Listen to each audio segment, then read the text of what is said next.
여러분, 지금 전 세계에서 자본주의의 정점에 서 있는 기업이 어디일까요? 네, 누구나 아는 그 이름, 바로 애플입니다. 우리가 아침에 눈 뜨자마자 찾고 밤에 잠들 때까지 손에서 놓지 않는 아이폰이라는 기적을 만들어낸 회사죠. 마치 로마 제국처럼 영원할 것 같고 망한다는 상상조차 불가능해 보이는 이 거대한 제국. 그런데 말입니다. 지금 실리콘밸리의 가장 깊은 곳, 그리고 미래를 연구하는 세계적인 석학들 사이에서는 아주 섬뜩한 경고가 나오고 있습니다. 앞으로 애플은 노키아처럼 역사 속으로 사라지게 될 것이다. 이 경고는 단순히 주가가 좀 떨어질 거라는 월스트리트의 투정이 아닙니다.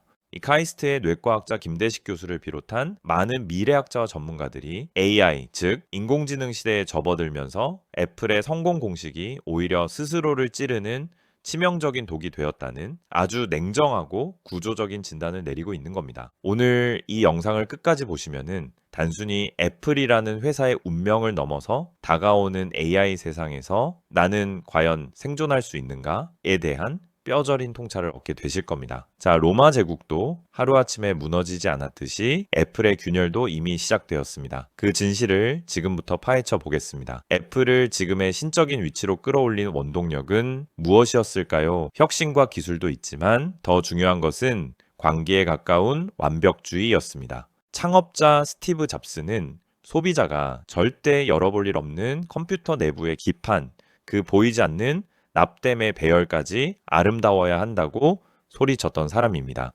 우리는 쓰레기를 만들지 않는다. 우리는 예술품을 만든다. 이것이 애플의 영혼이었습니다. 그들은 마치 최고급 고려 청자를 빚는 장인과 같습니다.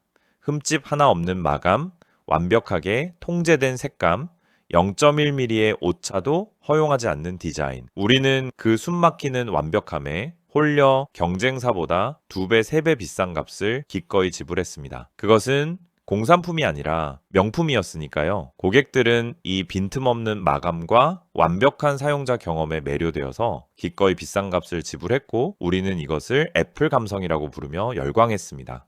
김대식 교수는 바로 이 지점, 우리가 열광했던 그 장인 정신에 붉은색 경고등을 켭니다. 애플의 그 우아한 장인 정신이 이제는 그들을 가두는 감옥이 되었다고 말입니다. 왜일까요? 시대의 판이 완전히 뒤집혔기 때문입니다. 지금까지는 예쁘고 튼튼한 하드웨어의 시대였지만 이제는 야만적이고 불확실한 AI, 인공지능의 시대로 넘어왔기 때문입니다. AI는 처음부터 완벽하게 태어날 수 없습니다. AI의 본질은 완벽함이 아니라 시행착오에 있기 때문이에요. 엉망진창인 데이터 속에서 구르고 틀리고 욕먹고 수정하면서 똑똑해지는 것이 AI의 학습 방식입니다. 마치 갓 태어난 아기가 수천 번 넘어져야 걸음마를 배우고 뛰게 되는 것과 같습니다. 그런데 애플의 DNA인 완벽주의는 뭐라고 속삭입니까? 넘어지는 꼴을 보여줘선 안 돼. 완벽하지 않으면 세상에 내놓지 마. 우리의 브랜드 가치에 흠집을 낼 수는 없어. 이 고결한 자존심이 문제입니다. 우아하게 턱시도를 차려입은 애플이 진흙탕 싸움을 주저하며 거울을 보고 매무새를 다듬는 사이 흑투성이가 된 경쟁자들은 이미 저만치 달려나가고 있습니다. 이것이 바로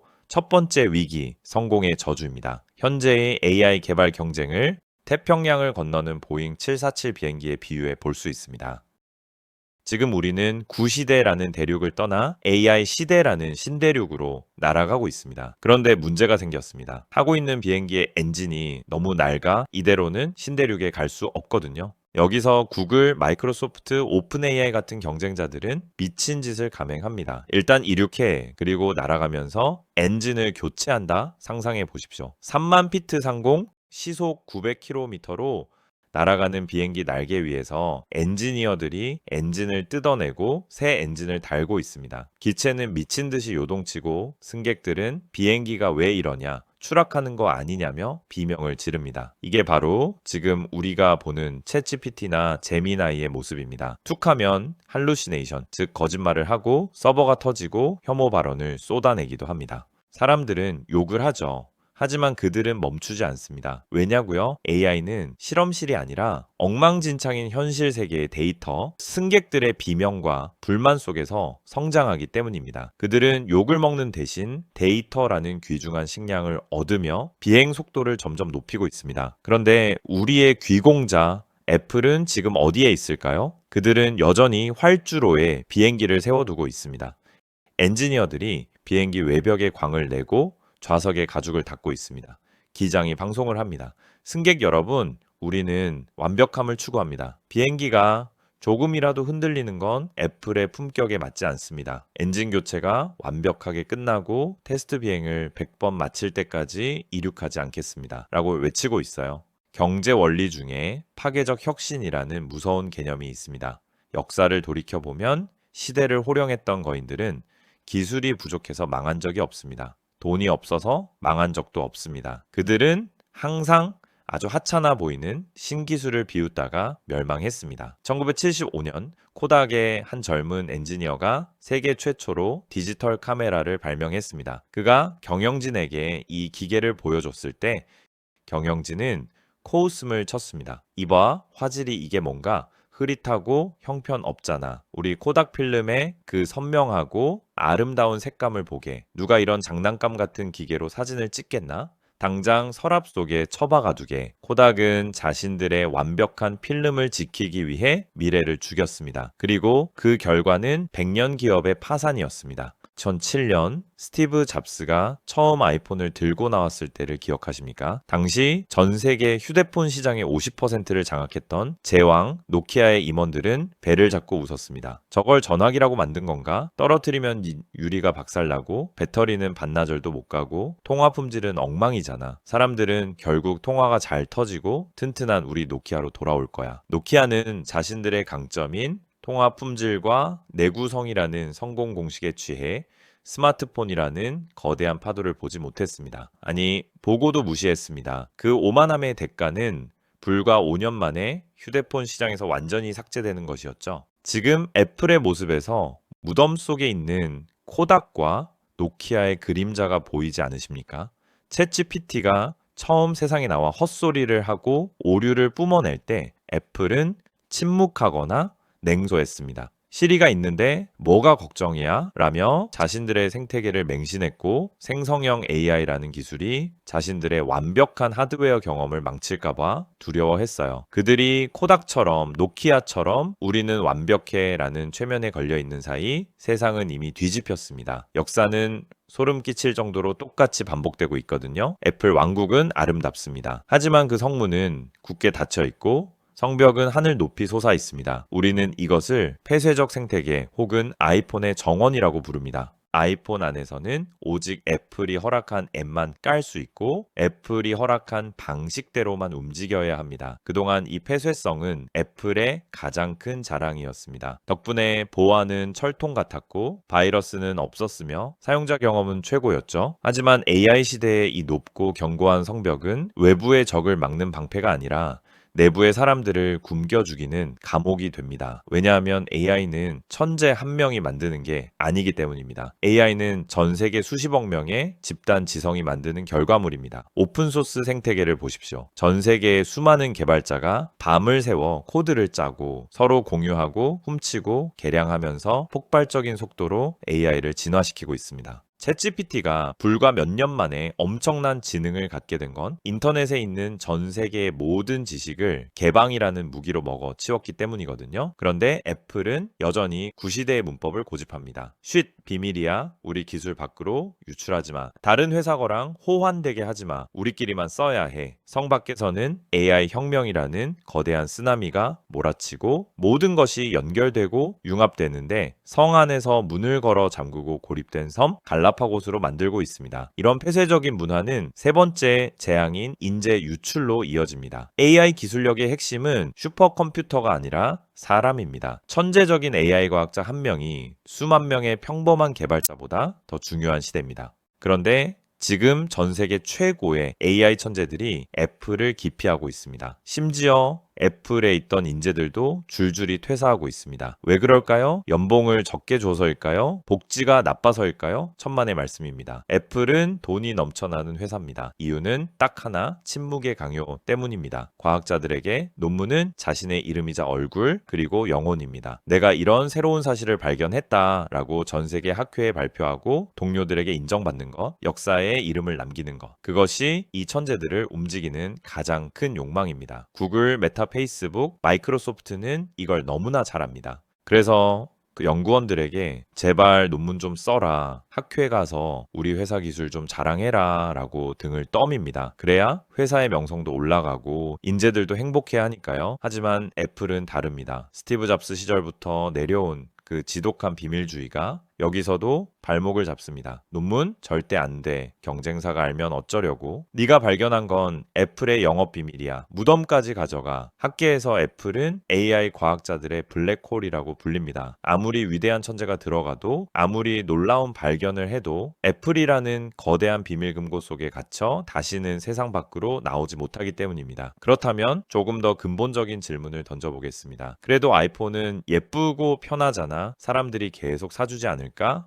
여기서 네 번째 위협, 인터페이스의 종말이 등장합니다. 우리가 아이폰을 비싸게 사는 이유는 무엇일까요? 터치감이 좋아서, 화면이 쨍해서, 디자인이 예뻐서 맞습니다. 우리는 지금까지 기계와 소통하는 방식인 인터페이스에 돈을 지불했습니다. 물리 버튼에서 터치 스크린으로 넘어온 것이 2007년 아이폰 혁명의 핵심이었죠. 그런데 영화 허를 보셨나요? 주인공 터도르는 하루 종일 스마트폰 화면을 쳐다보지 않습니다. 주머니에 작은 단말기를 넣고 귀에 꽂은 이어폰으로 AI 사만다와 대화만 합니다. 화면을 쳐다보지도 타자를 치지도 않습니다. 그냥 말만 하면 AI가 알아서 메일을 읽어주고 식당을 예약하고 업무를 처리합니다. 이것을 노 인터페이스 혹은 제로 UI 시대라고 부릅니다. AI 비서가 완벽해지는 순간 우리는 더 이상 스마트폰의 화면을 쳐다볼 필요가 없어집니다. 내 주머니 속에 있는 게 아이폰인지 갤럭시인지 아니면 중국산 저가 폰인지가 중요하지 않게 됩니다. 어차피 내 말을 알아듣는 건 클라우드에 있는 AI니까요. 하드웨어의 중요성이 사라지고 소프트웨어인 AI 비서의 지배력이 극대화되는 세상. 이것이 다가올 미래입니다. 만약 미래의 소비자들이 어차피 AI랑 대화만 하면 되는데 굳이 200만 원짜리 아이폰을 사야 해? 30만 원짜리 기계면 충분하잖아? 라고 생각하는 순간 애플 제국은 무너집니다. 아이폰이라는 하드웨어 판매로 전체 수익의 절반 이상을 버는 애플에게 하드웨어가 중요하지 않은 세상은 그야말로 악몽 그 자체인 것입니다. 그렇다면 애플은 이대로 앉아서 죽음을 맞이해야 할까요? 노키아의 길을 걷지 않기 위해 애플이 선택해야 할 유일한 생존 전략은 무엇일까요? 김대식 교수는 아주 파격적이고 애플 입장에서는 끔찍할 정도로 고통스러운 해법을 제시합니다. 애플은 하드웨어 회사를 포기해야 한다. 데이터 기업으로 다시 태어나야 한다. 고 말합니다. 지금처럼 아이폰을 비싸게 팔아 마진을 남기는 장사를 그만둬야 한다. 오히려 아이폰을 공짜 수준으로 뿌려서라도 전 세계인의 손에 쥐어주고 그들이 만들어내는 압도적인 데이터를 확보해야 한다. 그리고 그 데이터를 바탕으로 세상에서 가장 똑똑한 AI 비서를 만들어서 기계값이 아닌 AI 구독료를 받는 회사로 변신해야 한다라고 말이죠. 말은 쉽지만 이건 기업 입장에서 자기 팔다리를 자르는 고통입니다. 당장 수천조 원의 매출이 증발할 수도 있습니다. 주주들은 난리가 날 것이고 주가는 곤두박질 칠 겁니다. 경제학에서는 이걸 자기 잠식이라고 합니다. 내가 살기 위해 나의 현재 먹거리를 스스로 파괴해야 하는 상황입니다. 스티브 잡스는 이걸 할 수 있는 사람이었습니다. 그는 아이팟이 전 세계를 휩쓸며 엄청난 돈을 벌어다 줄 때 아이팟을 죽이는 기계인 아이폰을 내놓았습니다. 남이 우리를 죽이게 두느니 차라리 우리가 우리를 죽이고 다시 태어난다. 그게 잡스의 야수성이었습니다. 하지만 지금의 CEO 팀 쿡은 다릅니다. 그는 관리의 천재이자 보급관입니다. 이미 만들어진 시스템을 효율적으로 돌려 돈을 짜내는 데는 최고수지만 멀쩡한 시스템을 부수고 새로운 판을 짜는 혁신의 파괴자는 아닙니다. 리더가 낡은 성공 공식을 파괴할 용기가 없다면 기업은 서서히 끓는 물속의 개구리가 됩니다. 지금 애플에게 필요한 건 안정적인 관리가 아니라 지금까지의 애플은 잊어라 라고 외치며 회사의 기둥뿌리를 뽑아버릴 수 있는 미치광이 같은 혁신가입니다. 애플이 그동안 쌓아둔 그 막대한 현금, 그걸 지금 아낄 때가 아닙니다. 경쟁사보다 10배, 100배의 돈을 뿌려서라도 외부의 AI 생태계를 사들이고 떠나간 천재들을 다시 사와야 합니다.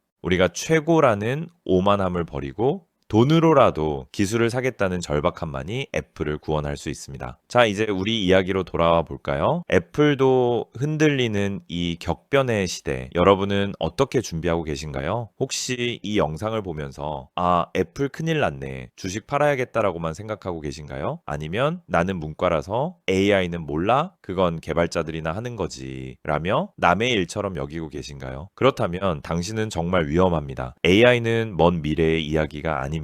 당장 내일 당신의 사무실 책상 위로 들이닥칠 쓰나미입니다. 이 거대한 파도 앞에서 살아남고 싶으신가요? 상위 1%가 되어 부의 추월 차선에 올라타고 싶으신가요? 그렇다면 당장 내일부터 당신의 행동 양식 3가지를 뜯어 고치십시오. 첫째, 검색의 시대를 끝내고 질문의 시대를 여십시오. 궁금한 게 생기면 무조건 습관적으로 네이버나 구글 검색창부터 켜서 블로그 10개를 뒤지고 계신가요? 그건 하수입니다. 내일부터는 챗GPT나 제미나이 같은 대화형 AI에게 먼저 물어보십시오. 아이폰 16이랑 15 스펙 비교해서 표로 정리해줘. 이 기사 내용 3줄로 요약하고 핵심 쟁점이 뭔지 분석해줘. 1시간 걸릴 자료 조사를 1분으로 줄이십시오. 남들이 삽질을 할 때 당신은 포크레인을 써야 합니다. 이것이 기술적 민첩성입니다. 둘째, 백지 공포증을 없애고 지시하는 법을 배우십시오. 이메일을 쓰거나 보고서를 작성할 때 하얀 화면만 멍하니 바라보며 첫 문장을 뭐로 쓰지 고민하며 30분을 날리시나요?